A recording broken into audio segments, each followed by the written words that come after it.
ನಮಸ್ಕಾರ, ನೀವು ನೋಡ್ತಾ ಇದ್ದೀರಾ ಏಷ್ಯಾನೆಟ್ ಸುವರ್ಣ ನ್ಯೂಸ್. ನಾನು ಅರುಣ್ ಹುಗಾರ್. ಈಗ ಮಧ್ಯಾಹ್ನದವರೆಗೆ ನಡೆದ ಸುದ್ದಿಗಳ ಕ್ವಿಕ್ ಲುಕ್. ಸುವರ್ಣ ನ್ಯೂಸ್ನಲ್ಲಿ ತಾಜಾ ಸುದ್ದಿಗಳ ಹೋರಣ.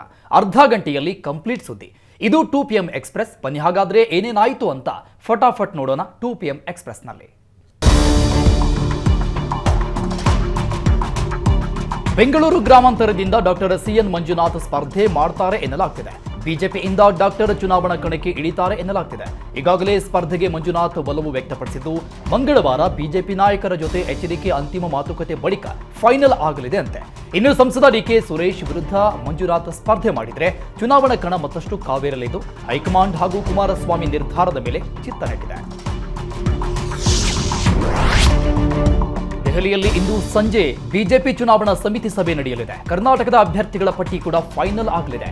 ಹೀಗಾಗಿ ಮಾಜಿ ಸಿಎಂಗಳು ದೆಹಲಿಯತ್ತ ಮುಖ ಮಾಡಿದ್ದಾರೆ. ಬಿಎಸ್ವೈ, ಬೊಮ್ಮಾಯಿ, ಆರ್ ಅಶೋಕ್ ಕೆಂಪೇಗೌಡ ಏರ್ಪೋರ್ಟ್ನಿಂದ ದೆಹಲಿಗೆ ತೆರಳಿದ್ರು. ಇದೇ ವೇಳೆ ಚಿಕ್ಕಬಳ್ಳಾಪುರ ಟಿಕೆಟ್ ಆಕಾಂಕ್ಷಿಯಾಗಿರುವ ಸುಧಾಕರ್ ಬೊಮ್ಮಾಯಿ ಭೇಟಿಯಾಗಿ ಮಾತುಕತೆ ನಡೆಸಿದ್ದಾರೆ.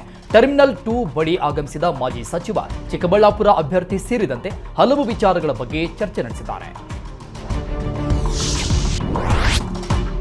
ಇಂದು ಸಂಜೆ ಸಿಇಸಿ ಸಭೆಯಲ್ಲಿ ಲೋಕಸಭೆ ಅಭ್ಯರ್ಥಿಗಳ ಪಟ್ಟಿ ಫೈನಲ್ ಆಗುತ್ತೆ ಅಂತ ಯಡಿಯೂರಪ್ಪ ಹೇಳಿದ್ರು.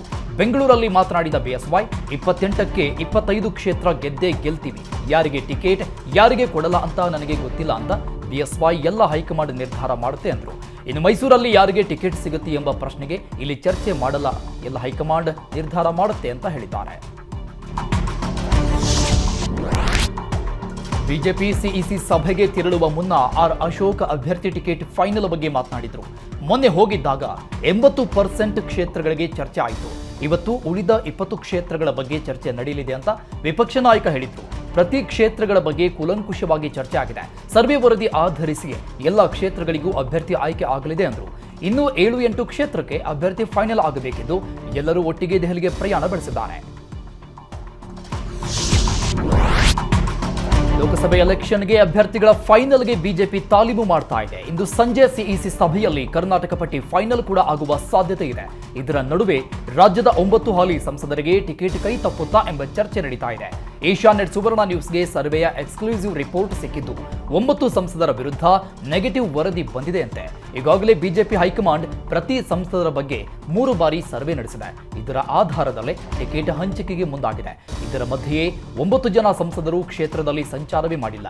ಬಿಜೆಪಿ ಅಭಿವೃದ್ಧಿ ಯೋಜನೆಗಳನ್ನ ಜನರಿಗೆ ಮುಟ್ಟಿಸಿಲ್ಲ. ಅಲ್ಲದೆ ಕಾರ್ಯಕರ್ತರನ್ನ ಮಾತಾಡಿಸಿಲ್ಲ, ಮುಖಂಡರನ್ನ ಭೇಟಿಯಾಗಿಲ್ಲ. ಇದಕ್ಕೆ ಸ್ಥಳೀಯವಾಗಿ ವಿರೋಧ ಅಭಿಪ್ರಾಯ ವ್ಯಕ್ತವಾಗಿದೆ ಎಂಬುದು ಸರ್ವೆಯಲ್ಲಿ ಬಂದಿದೆ. ಇನ್ನು ಅಭಿವೃದ್ಧಿ ಯೋಜನೆ ಜಾರಿಗೆ ತಂದರೂ ಪಕ್ಷ ಸಂಘಟಿಸಿಲ್ಲ. ಹೀಗಾಗಿ ಇದೇ ಆಧಾರದಲ್ಲಿ ಹಾಲಿ ಸಂಸದರಿಗೆ ಟಿಕೆಟ್ ಕೈ ತಪ್ಪುವ ಭಯ ಶುರುವಾಗಿದೆ.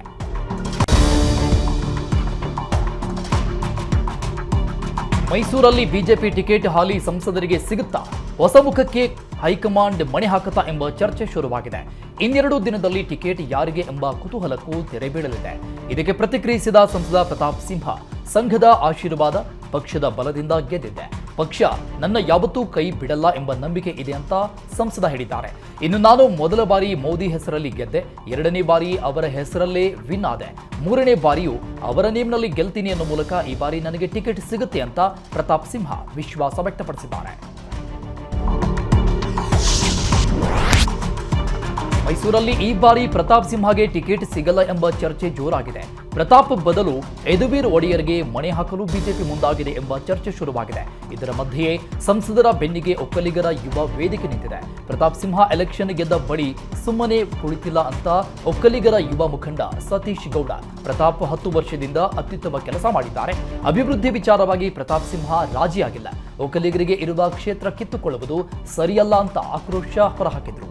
ಅಲ್ಲದೆ ಮೈಸೂರಿಗೆ ಯದುವೀರ್ ಹೆಸರು ಕೇಳಿ ಬರ್ತಾ ಇದೆ, ಆದರೆ ರಾಜಮನೆತನಕ್ಕೆ ನಮ್ಮ ವಿರೋಧ ಇಲ್ಲ ಅಂತಾನೂ ಹೇಳಿದ್ದಾರೆ. ಮೈಸೂರಲ್ಲಿ ಕಾಂಗ್ರೆಸ್ ರಣತಂತ್ರ ಬದಲಾಯಿತಾ ಎಂಬ ಪ್ರಶ್ನೆ ಶುರುವಾಗಿದೆ. ಬಿಜೆಪಿ ಯಾರಿಗೆ ಟಿಕೆಟ್ ಕೊಡುತ್ತೆ ಎಂಬ ಆಧಾರದ ಮೇಲೆ ಕೈ ಅಭ್ಯರ್ಥಿಯ ಕಣಕ್ಕಿಳಿಸುವ ಬಗ್ಗೆ ಪ್ಲಾನ್ ಮಾಡ್ತಾ ಇದ್ದಾರೆ. ಮೈಸೂರು ಕೊಡಗು ಕ್ಷೇತ್ರದಲ್ಲಿ ಸಚಿವ ಮಹದೇವಪ್ಪ ಕಣಕ್ಕಿಳಿಸಲು ಚಿಂತನೆ ನಡೀತಾ ಇದೆ ಅಂತ ಪರಮೇಶ್ವರ್ ಹೇಳಿದ್ರು.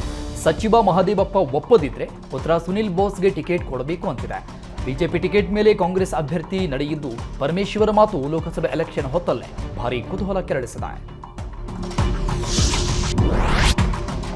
ಸಂಸದ ಅನಂತಕುಮಾರ್ ಹೆಗಡೆ ಸಂವಿಧಾನ ತಿದ್ದುಪಡಿ ಹೇಳಿಕೆಗೆ ಸಿಎಂ ಆಕ್ರೋಶ ಹೊರಹಾಕಿದ್ರು. ಹೆಗಡೆ ವಿರುದ್ಧ ಕ್ರಮ ಕೈಗೊಳ್ಳುವ ದಮ್ಮು ತಾಕತ್ ಬಿಜೆಪಿಗೆ ಇಲ್ಲ ಅಂತ ಸಿದ್ದರಾಮಯ್ಯ ಹೆಗಡೆ ಹೇಳಿದ್ದನ್ನೇ ಕಾಲಕಾಲಕ್ಕೆ ಆರ್ಎಸ್ಎಸ್ ನಾಯಕರು ಹೇಳಿದ್ರು. ಹೆಗಡೆ ಒಂದು ಮುಖವಾಡ ಅಷ್ಟೇ, ನಿಜವಾದ ಮುಖ ಆರ್ಎಸ್ಎಸ್ ಅಂತ ಆಕ್ರೋಶ ಹೊರಹಾಕಿದ್ರು. ಇನ್ನು ಆರ್ಎಸ್ಎಸ್ ಬೆಂಬಲದಿಂದಲೇ ಮೋದಿಯನ್ನೇ ಹೆಗಡೆ ಲೆಕ್ಕಕ್ಕಿಟ್ಟಿಲ್ಲ ಅಂತ ಸಿಎಂ ಹೇಳಿದ್ದಾರೆ. ಒಂದು, ಹೆಗಡೆಯನ್ನ ತಕ್ಷಣ ಪಕ್ಷದಿಂದ ವಜಾಗೊಳಿಸಬೇಕು, ಇಲ್ಲವೇ ಹೆಗಡೆ ಹೇಳಿಕೆಗೆ ತಮ್ಮ ಸಹಮತವಿದೆ ಅಂತ ಘೋಷಿಸಬೇಕು. ಇದೇ ವಿಷಯದ ಮೇಲೆ ಲೋಕಸಭೆ ಚುನಾವಣೆ ನಡೆಯಲಿ ಅಂತ ಸವಾಲ್ ಹಾಕಿದ್ದಾರೆ. ರಾಜ್ಯದಲ್ಲಿ ಕಲರ್ ಕಾಟನ್ ಕ್ಯಾಂಡಿ ನಿಷೇಧಿಸಿ ರಾಜ್ಯ ಸರ್ಕಾರದ ಆದೇಶ ಹೊರಡಿಸಿದೆ. ವೈಟ್ ಕಾಟನ್ ಕ್ಯಾಂಡಿ ಮಾತ್ರ ಮಾರಾಟಕ್ಕೆ ಅವಕಾಶ ನೀಡಿ ಆರೋಗ್ಯ ಸಚಿವ ಕ್ಯಾಂಡಿಗೆ ಕಲರ್ ಬೆರೆಸಿ ಮಾರಾಟ ಮಾಡುವಂತಿಲ್ಲ. ಆದೇಶ ಉಲ್ಲಂಘಿಸಿದರೆ ಕಾನೂನು ಪ್ರಕಾರ ಲೈಸೆನ್ಸ್ ರದ್ದು ಮಾಡ್ತೇವೆ ಎಂದಿದ್ದಾರೆ. ಕ್ಯಾಂಡಿಗೆ ಈ ರೀತಿ ಕಲರ್ ಬೆರೆಸುವುದು ಕಾನೂನು ಬಾಹಿರ. ಪಿಂಕ್ ಕಲರ್ ಬರಲು ರೋಡ್ ಮೈನ್ ಬಿ ಬಳಸುವಂತಿಲ್ಲ. ಸರ್ಕಾರದ ಆದೇಶ ಉಲ್ಲಂಘಿಸಿದರೆ ಜೈಲು ಶಿಕ್ಷೆಯ ಜೊತೆಗೆ 10 ಲಕ್ಷ ದಂಡ ವಿಧಿಸುತ್ತೇವೆ ಅಂತ ಆದೇಶ ಹೊರಡಿಸಿದ್ದಾರೆ.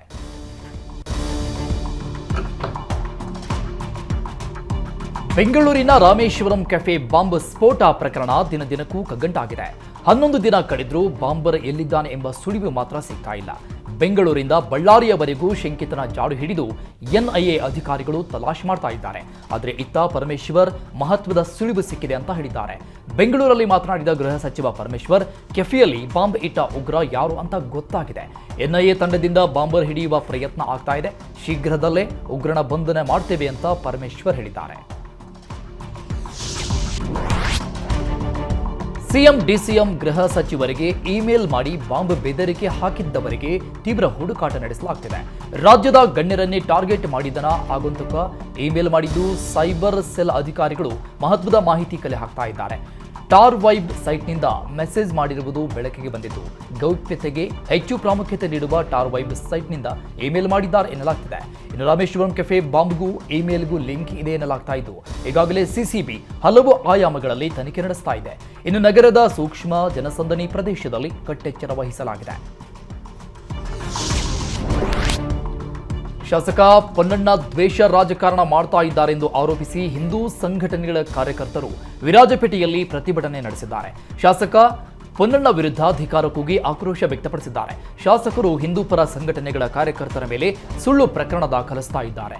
ಜೀತ ಪದ್ಧತಿ, ಜಾತಿ ನಿಂದನೆ, ಸುಳ್ಳು ಪ್ರಕರಣ ಹಾಕಲಾಗ್ತಾ ಇದೆ ಅಂತ ಕಾರ್ಯಕರ್ತರು ಆರೋಪಿಸಿದ್ದಾರೆ. ವಿರಾಜಪೇಟೆ ಡಿವೈಎಸ್ಪಿ ಪೊಲೀಸ್ ಠಾಣೆಗೆ ಮುತ್ತಿಗೆ ಹಾಕಲು ಯತ್ನ ಮಾಡಿದರು. ಬೆಂಗಳೂರಲ್ಲಿ ನೀರಿಗಾಗಿ ಹಾಹಾಕಾರ ಶುರುವಾಗಿದೆ. ನಗರದ ಹಲವೆಡೆ ಜಲಕ್ಷಾಮವಿದ್ದು ಪರದಾಡ್ತಾ ಇದ್ದಾರೆ. ಹೀಗಾಗಿ ಬಿಡಬ್ಲ್ಯೂಎಸ್ಎಸ್ಬಿ ಹೊಸ ಆದೇಶ ಮಾಡಿದ್ದು ಕೊಳವೆ ಬಾವಿ ಕೊರೆಯಲು ನೀಡಿದ್ದ ಅನುಮತಿ ರದ್ದು ಮಾಡಿದ್ದಾರೆ. ಬೋರ್ವೆಲ್ ಕೊರೆಯಲು ಅನುಮತಿ ಪತ್ರ ಪಡೆಯಲಾಗಿದ್ದು ಬೇಕಾಬಿಟ್ಟಿ ಕೊಳವೆ ಬಾವಿಗಳನ್ನು ಕೊರಿತಾ ಇದ್ರು. ಹೀಗಾಗಿ ನೀರಿನ ಜಲಕ್ಷಾಮ ತಡೆಯಲು ಮುಂದಾದ ಅಧಿಕಾರಿಗಳು ಬೋರ್ವೆಲ್ ಕೊರೆಯಲು ಇನ್ನು ಮುಂದೆ ಹೊಸ ಆದೇಶ ಪಡಿಬೇಕು.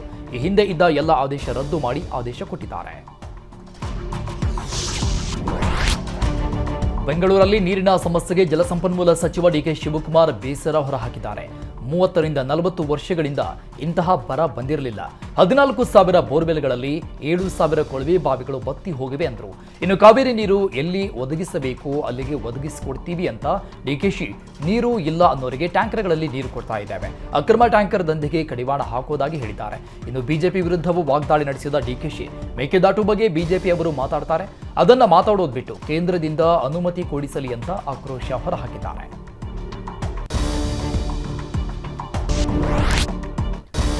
ಮಂಡ್ಯದಲ್ಲಿ ಕುರಿಗಾಯಿಗಳ ಮೇಲೆ ಚಿರತೆ ದಾಳಿ ಮಾಡಿದ್ದು ಓರ್ವನಿಗೆ ಗಂಭೀರ ಗಾಯವಾಗಿದೆ.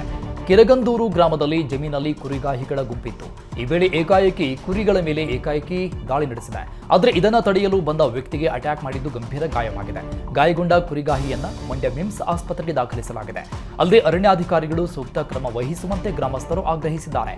ತಕ್ಷಣ ಚಿರತೆ ಸೆರೆಗೆ ಆಗ್ರಹಿಸಿದ್ದಾರೆ.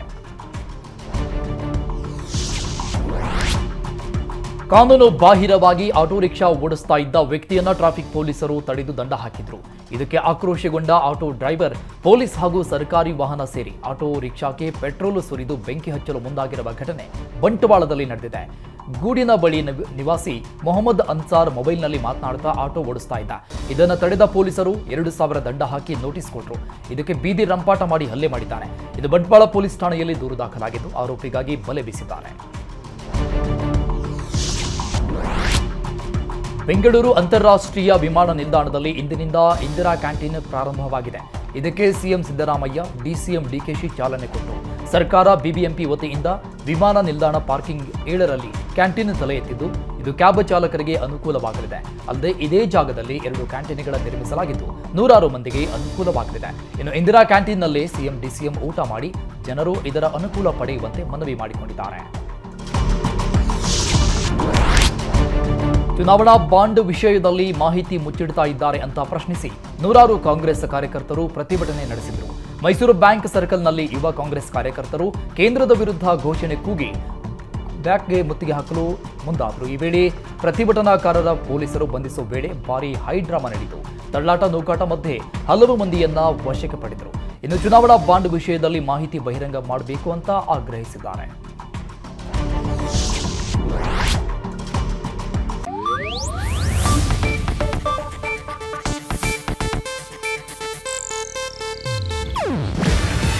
ಇದು ಏಷ್ಯಾನೆಟ್ ನ್ಯೂಸ್ ನೆಟ್ವರ್ಕ್ ಪ್ರಸ್ತುತಿ. ನೀವು ನೋಡ್ತಿದ್ದೀರಾ ಏಷ್ಯಾನೆಟ್ ಸುವರ್ಣ ನ್ಯೂಸ್.